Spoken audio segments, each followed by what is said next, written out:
And we now talk to San Juan City Mayor Francis Zamora. Mayor Francis, good morning. Thanks for taking our call. Could you share with us what was discussed in the mayor's meeting with the IATF last night? Good morning, Ria, and to everyone watching CNN. And thanks for inviting me again. Well, last night was a discussion regarding the mayor's recommendations as to the quarantine status of Metro Manila. And the general consensus really is to maintain the GCQ, which I'm also personally in favor of. And discussions with the IATF members, of course, Secretary Anyo, Secretary Galvez, Secretary Tizon, Secretary Mon Lopez, and MMDA Chairman Danilin, and General Manager Jojo Garcia.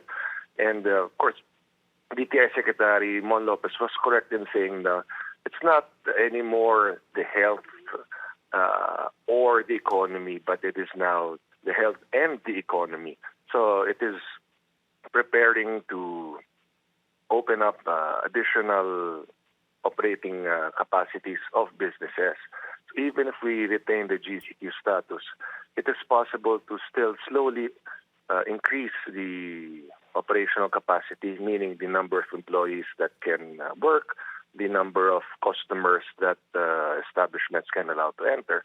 So these are the guidelines that are now being prepared for. But of course, even if the Metro Manila mayors recommend GCQ, it is still up to the president.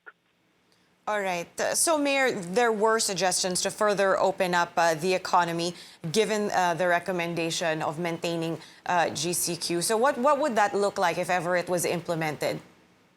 Okay, the basic difference of GCQ and MGCQ is just the operating capacity. So those that are allowed to open now, for instance, if a restaurant is allowed 30% or 50% capacity, depending on the LGUs, the LGUs can increase to 60 or 70% at their discretion while maintaining proper health and safety protocols.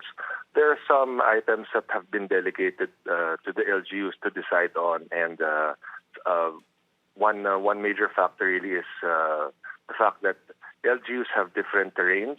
Makati and San Juan, Pasig may have different demographics in terms of the kind of customers that enter, the number of people that frequent the establishments. So we are given a certain level of discretion regarding these, but the general guidelines are given by the IATF. So even curfew hours, they are suggesting to lessen again, but it all depends on the LGUs. And these are not meant to increase once again the number of positive cases, but really to slowly continue to open up the economy so that the Metro Manila will not be hit too hard by the economic crunch.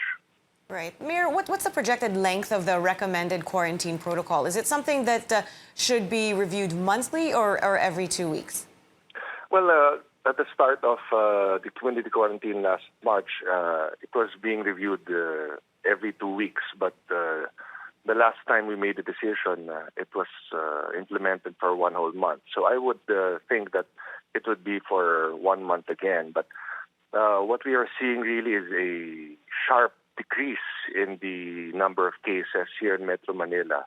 And this is something that really proves that all the interventions that we are implementing are working.